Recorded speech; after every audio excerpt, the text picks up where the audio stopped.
When my husband, Mark, and I first moved into Blue Ridge Lane, it felt like we had stepped into a dream.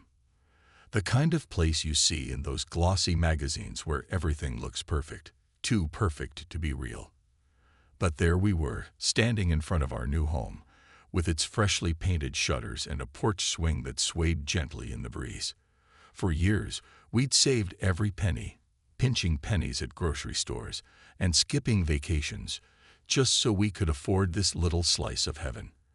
And when I walked through the door for the very first time, I swear I could feel all the stress melting away. The neighborhood was unlike anything we'd ever lived in before. Every house on the street looked like it belonged in a postcard. Lawns were trimmed to perfection, flower beds burst with color, and not a single mailbox leaned even slightly to one side. It wasn't just about appearances either. It felt alive. Neighbors waved as they drove by in their shiny cars. Kids played basketball in driveways, and there was always someone walking their dog or watering plants. People genuinely seemed happy here. We quickly became part of the rhythm of life on Blue Ridge Lane. Within weeks, invitations started pouring in, from barbecues to book clubs to holiday parties. One neighbor, Mrs. Harper, even brought over a casserole during our second week, saying, "Welcome to the family." Family. That's what it felt like back then. Like we weren't just living near these people, but sharing something special. Even the annual 4th of July parade felt magical. Kids rode bikes decorated with red, white, and blue streamers while parents cheered from folding chairs lined up along the curb. It was small-town charm wrapped up in suburban bliss. But beneath all that charm lay something I didn't fully understand at first: the Homeowners Association, or HOA. At the time, they seemed harmless enough. A group of volunteers tasked with keeping things running smoothly. Their job, they said, was to ensure Blue Ridge stayed beautiful and welcoming. They sent out newsletters reminding everyone to keep their trash bins hidden from view, avoid parking RVs in driveways overnight, and maintain their lawns to community standards. Nothing too unusual, right? Just rules meant to preserve the neighborhood's appeal. Mark joked once that if anyone dared leave a lawn chair outside after sunset, they'd probably get a strongly worded letter. We laughed about it because it sounded absurd. What none of us realized, not me, not Mark, not even sweet Mrs. Harper who baked cookies for newcomers, was how deeply those rules would weave themselves into our lives.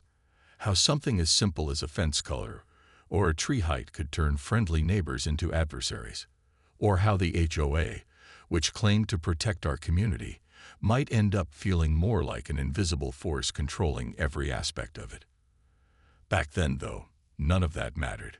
All I cared about was unpacking boxes, planting flowers in the garden, and imagining lazy Sunday mornings, sipping coffee on the porch. Little did I know, the calm wouldn't last forever. Something was brewing beneath the surface, something none of us saw coming. And soon, my idyllic world would crack wide open. It didn't take long for me to realize that living in Blue Ridge Lane came with strings attached. Lots of them.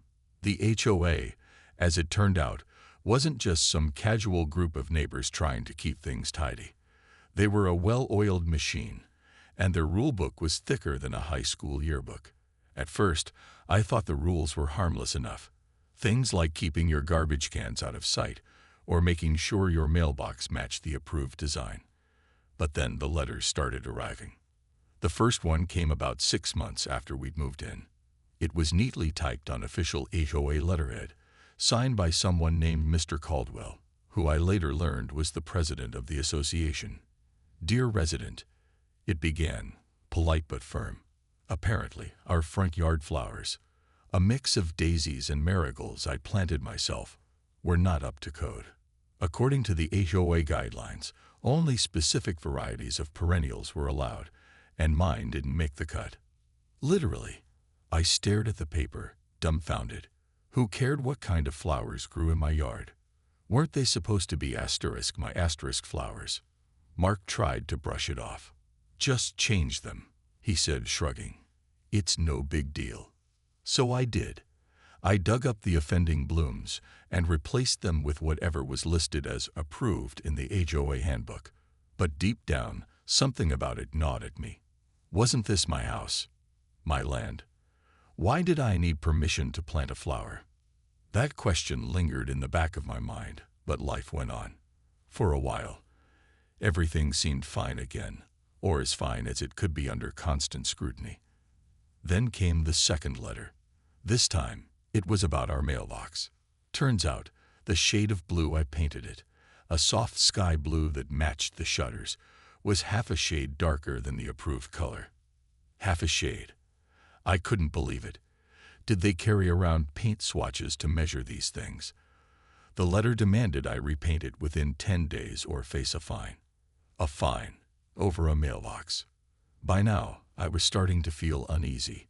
Every little thing felt like it needed approval. And nothing was ever private anymore. It wasn't just us either. Other neighbors began sharing similar stories. One family got a warning because their Halloween decorations stayed up 2 days past the deadline. Another neighbor had to remove a bird feeder because it attracted squirrels, which the HOA deemed a nuisance.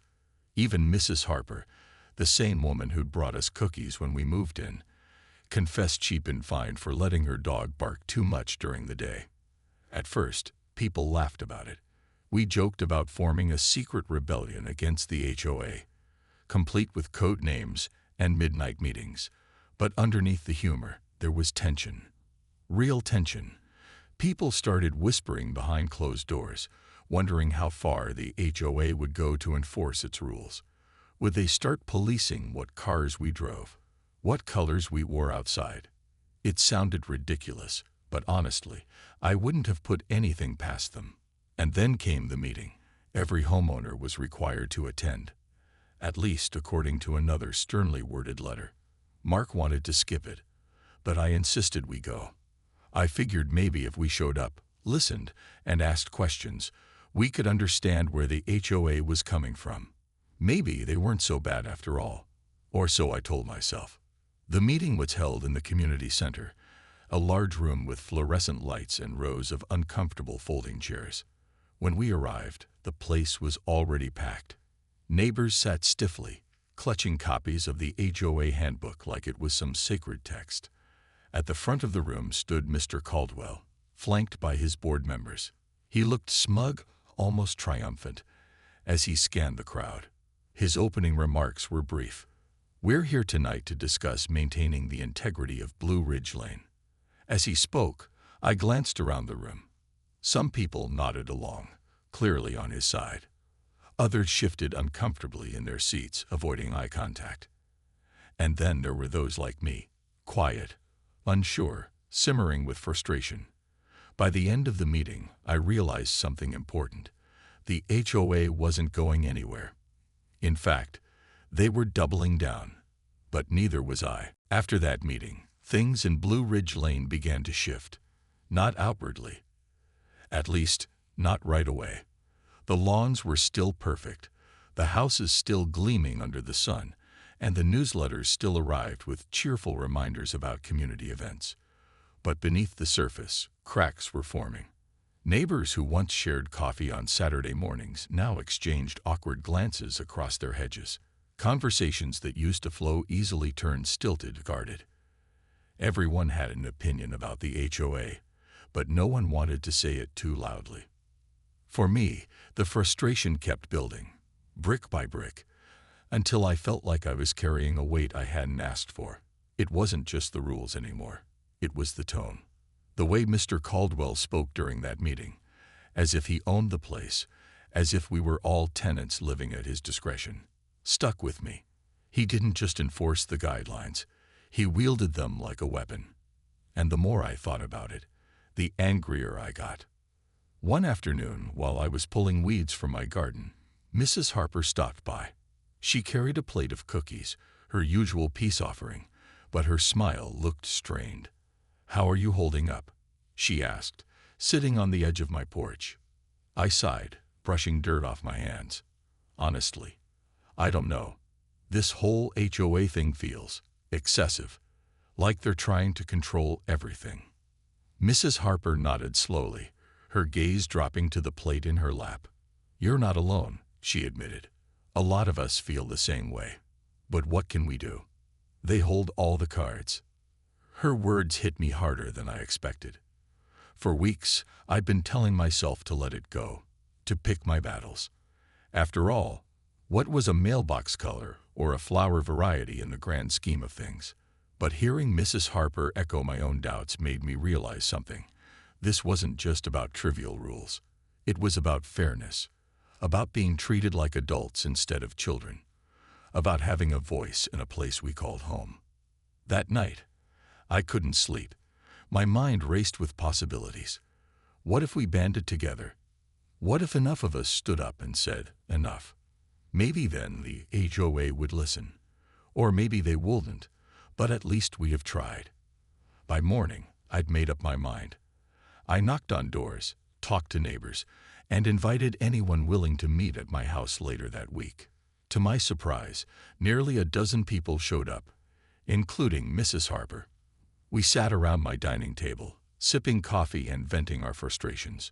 One neighbor complained about the HOA fining him for parking his work van in his driveway overnight. Another mentioned how her request to build a small shed in her backyard had been denied without explanation. Each story added fuel to the fire. By the end of the evening, we had a plan. We'd attend the next HOA meeting en masse and demand answers. Not accusations, not arguments, just honest questions. Surely, they'd hear us out. The day of the meeting arrived, and nerves buzzed through the group. As we filed into the community center, I noticed Mr. Caldwell watching us closely, his expression unreadable. When it was time for open discussion, I raised my hand, heart pounding. "Mr. Caldwell," I began, my voice steadier than I expected. "A lot of us feel like the rules are becoming unreasonable. Can you explain why some of these decisions are made?" He blinked, clearly caught off guard. Then, after a pause, he launched into a rehearsed speech about property values and community standards. It was the same rhetoric we'd heard before, but this time, it didn't land. Other neighbors chimed in, asking pointed questions he couldn't easily deflect. For the first time, I saw uncertainty flicker across his face. When the meeting ended, the mood among our little group was electric. We hadn't won anything yet, but we planted a seed, a spark. And as we stepped out into the cool night air, I realized something important. The battle for Blue Ridge Lane wasn't over. In fact, it was only beginning. The days following that meeting felt different. There was a quiet buzz in the air, like static electricity before a storm. Neighbors who had once kept to themselves started talking more, over fences, at mailboxes, even in line at the grocery store. It wasn't just small talk anymore. It was strategy. People were sharing stories, comparing notes, and piecing together how much power the HOA really had over us. And the more we talked, the angrier we got. But anger alone wasn't enough. We needed proof. That's when Mrs. Harper suggested something bold, digging into the HOA's records. They're required to share financial reports with homeowners. She explained one evening as we sat around my kitchen table. If we can see where the money's going, maybe we'll find something they don't want us to know. Her idea sounded risky and a little intimidating, but it also made sense. So, armed with copies of the HOA bylaws, which none of us had ever bothered to read before, we drafted a formal request for the documents. A week later, a thick envelope arrived at my doorstep. Inside were spreadsheets, receipts, and contracts, pages upon pages of numbers and jargon that looked like Greek to most of us. But buried within those papers was a goldmine. It took hours, days, really, to sift through everything. Mark helped me decipher some of the financial terms, while Mrs. Harper brought over highlighters and sticky notes to mark anything suspicious. What we found shocked us. The HOA wasn't just strict, it was secretive. Funds earmarked for community improvements, like fixing potholes or upgrading playground equipment, had been redirected to cover landscaping fees for the board members' properties. Worse still, there were hefty consulting fees paid to an outside company owned by none other than Mr. Caldwell himself. "This is ridiculous," I exclaimed, slamming a highlighted page onto the table. "He's using our dues to line his own pockets." Mrs. Harper frowned, her usually cheerful face clouded with worry. "This could be trouble," she said softly. "If we confront him about this, he's not going to back down easily." She was right, of course. Confrontation meant risk. If we went public with what we'd uncovered, the HOA might retaliate. Fines, lawsuits, even threats of foreclosure were all possibilities. But staying silent felt worse. How could we live in a place where corruption thrived unchecked, where every decision was driven by self-interest rather than community spirit? So we decided to take another step. This time, we reached out to a lawyer, a friend of a friend who specialized in property law. His name was Greg, and though he came across as laid back, his eyes sharpened when we showed him the documents. "You've got a case here," he said after flipping through the papers. "But you need to be smart about how you handle it. Going straight to court might backfire. Start by presenting your findings to the HOA board. See how they respond." Armed with Greg's advice, we prepared for the next meeting. I spent hours rehearsing what I would say, practicing my tone so I wouldn't sound accusatory. Mark helped me organize the documents into a clear, concise presentation. Even Mrs. Harper pitched in, baking another batch of cookies, her way of softening the blow, I suppose. The night of the meeting, the room felt tense. Every seat was filled, and the air buzzed with whispered conversations. When Mr. Caldwell called the session to order, his usual confidence seemed shaky. He glanced at our group near the front row and cleared his throat. "Let's get started," he said, avoiding eye contact. When it was my turn to speak, I stood up, clutching the folder of evidence. My hands trembled slightly, but my voice stayed steady. "Mr. Caldwell," I began, "we've reviewed the HOA's financial records, and we have concerns about how funds are being allocated." I slid the documents across the table toward him. "Specifically, these transfers to your personal business raise questions about transparency and accountability." The room fell silent. You could hear a pin drop. Mr. Caldwell's face turned red, and for a moment, he didn't say anything. Then, in a clipped tone, he dismissed my claims as misinterpretations and promised to look into them. But I saw the flicker of panic in his eyes. He knew we were onto something.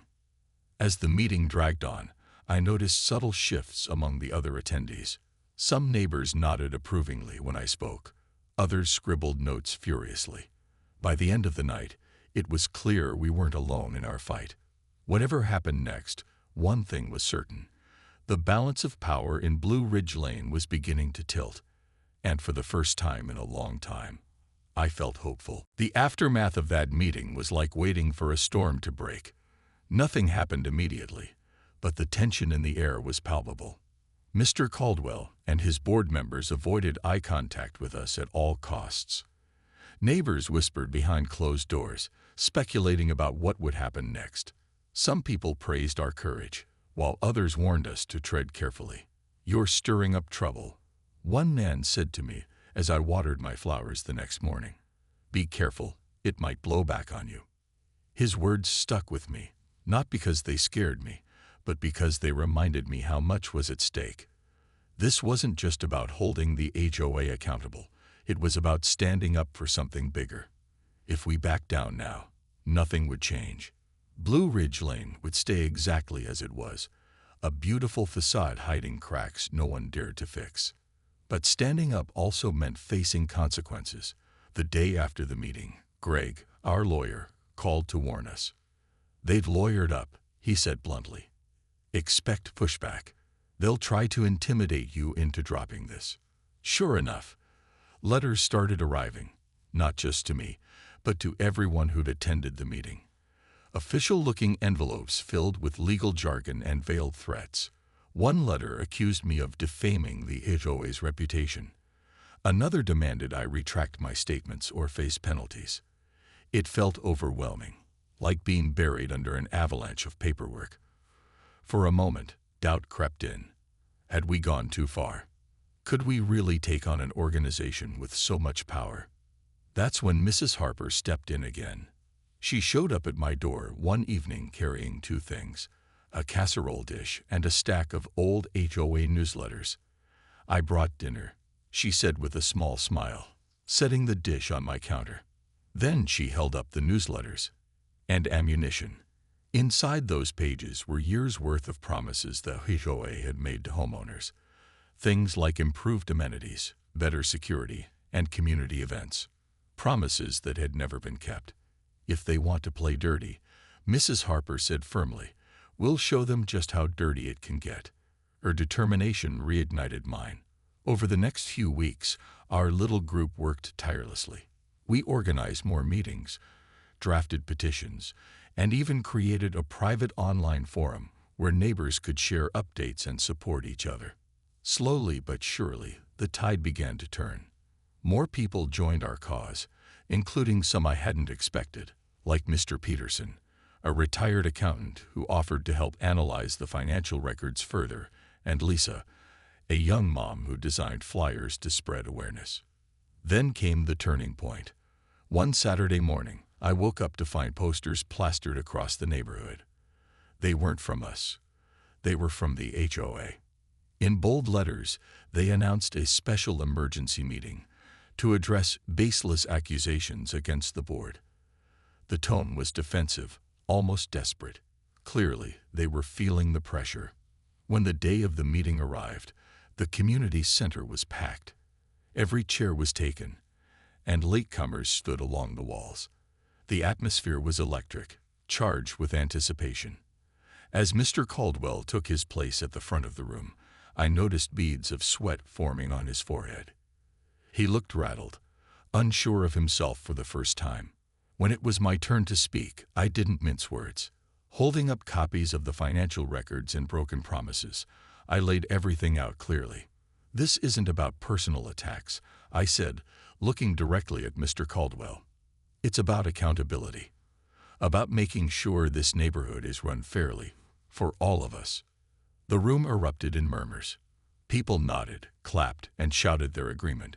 Even some longtime supporters of the HOA seemed shaken. When Mr. Caldwell tried to defend himself, his arguments fell flat. His usual confidence was gone, replaced by stammering and evasions.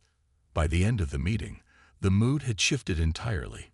A motion was put forward to hold a vote of no confidence in the current board.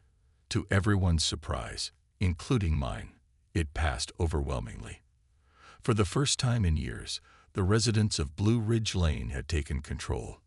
As we filed out of the community center that night, I felt a strange mix of relief and disbelief. We'd done it. We'd actually done it. But deep down, I knew this was only the beginning. Change wouldn't happen overnight. But for the first time, I believed it was possible. And that belief made all the difference. The days following the vote of no confidence were a blur of activity and emotion. On one hand, there was a sense of triumph, a collective exhale after months of tension and uncertainty. But on the other hand, we quickly realized that removing the old board was only the first step. Now came the hard part, rebuilding. And rebuilding wasn't just about electing new leaders. It was about redefining what Blue Ridge Lane could be. At our next meeting, held in the same community center where so much had unfolded, the energy felt different. People weren't just showing up to complain anymore. They were there to contribute. Ideas flowed freely, some practical, others wildly ambitious. One neighbor suggested turning the unused lot near the park into a community garden. Another proposed hosting monthly potlucks to strengthen bonds between families. Even Mr. Peterson, who rarely spoke unless numbers were involved, chimed in with thoughts on creating a transparent budget system where homeowners could track expenses online. But not everyone shared this newfound optimism. A small faction of neighbors, loyal to the old regime, grumbled about rocking the boat. They argued that change would disrupt the neighborhood's harmony, or worse, lower property values. At one point, an older woman named Mrs. Langley stood up, clutching her cane, and declared, We didn't move here for chaos. We moved here for peace." Her words hung heavy in the air, and for a moment, I worried we might lose momentum. Then Lisa, the young mom who'd helped design flyers during our campaign, stepped forward. Her voice was calm but firm. "Mrs. Langley," she said gently, "peace doesn't mean silence. It means fairness. Right now, too many of us feel unheard. If we work together, we can create something better, not just for ourselves, but for our kids and everyone else who calls this place home." The room erupted in applause, and even Mrs. Langley softened slightly, nodding as she took her seat. It was a small victory, but an important one. Change wouldn't come without resistance, but moments like these reminded me why we were fighting. As the weeks went by, progress became tangible. Elections were held to select a new HOA board, and this time, transparency was the priority. Candidates gave short speeches outlining their plans, and voting was done openly, with results tallied in front of everyone. To my surprise and relief, Mrs. Harper was elected president. She may have been soft-spoken, but she had a backbone of steel when it mattered most. Under her leadership, things began to shift. The financial records were posted online, updated monthly, so homeowners could see exactly where their dues were going. Committees were formed to tackle specific issues, from landscaping to safety improvements. Slowly but surely, trust started to rebuild.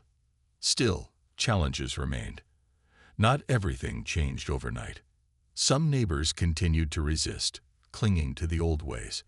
Others grew impatient, expecting immediate results. There were days when frustration bubbled over, like when a dispute broke out over whether to repaint the clubhouse or fix the potholes first.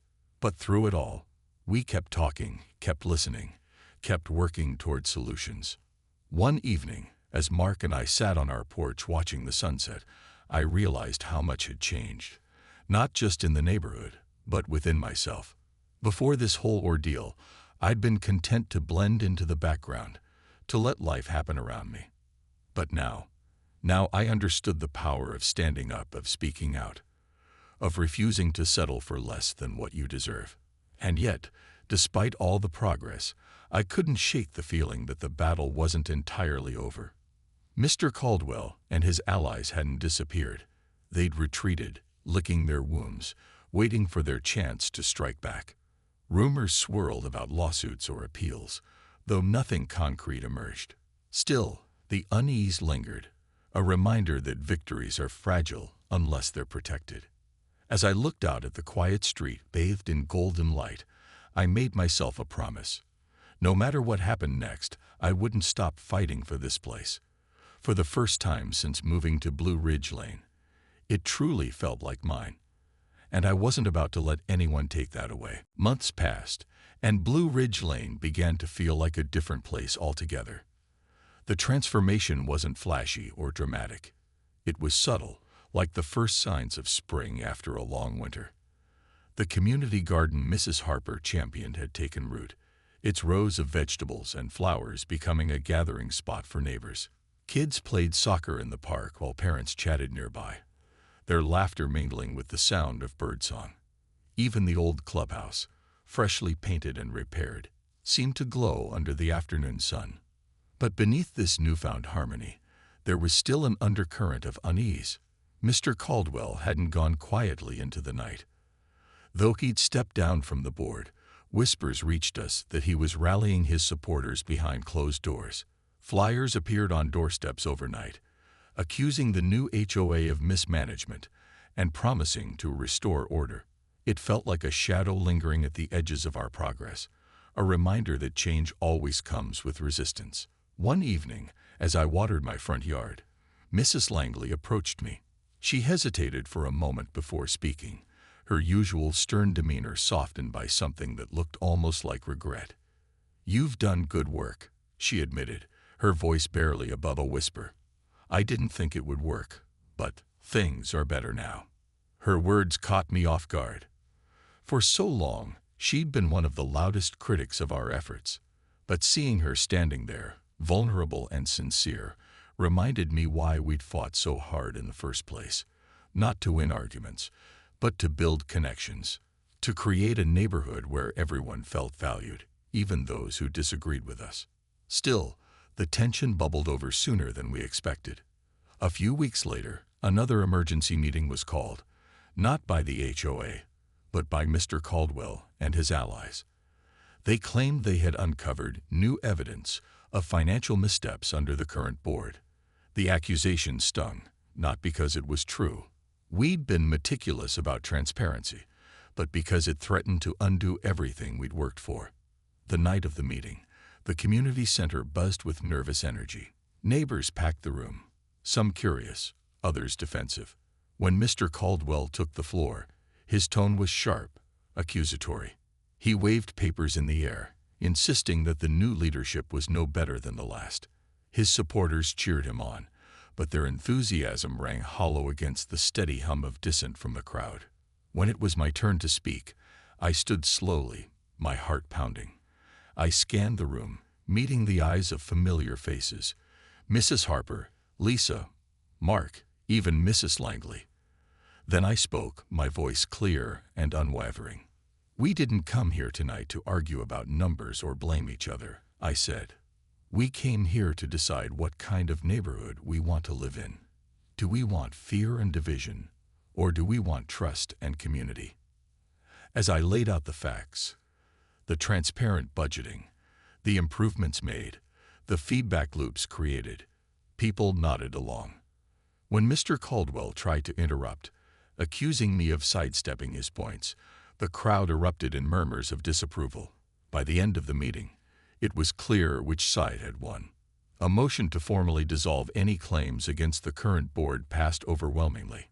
Afterward, as we filed out into the cool night air, I felt a sense of closure wash over me. This wasn't just about defeating Mr. Caldwell.